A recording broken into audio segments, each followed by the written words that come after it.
So the question is, I'm having trouble with my spiral nose ring. I thought it would be easy, but it's not. I know, it can be tricky. So this is what it looks like on. It looks so great, right? So here's some tips on how to do it. So make sure before you put it in, you stretch it out. Okay, so this is how you want it when it's in your ear and ready to, or in your ear, in your nose and ready to go.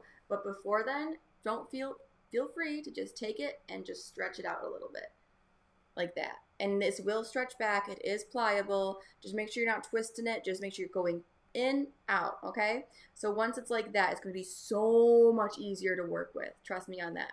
And so what I meant earlier when I said make sure that like when you're putting it in, to make sure that the biggest, the extra spiral piece is towards the tip of your nose. So this is in and the extra piece is towards your nose. And then all you have to do is just twist. Twisty, twisty, twist. Until you see it stick out here. Keep going until you can't get this anymore. So then tuck it in your nose. Just like that. And now it's all stretched out and you just push it together. Boom.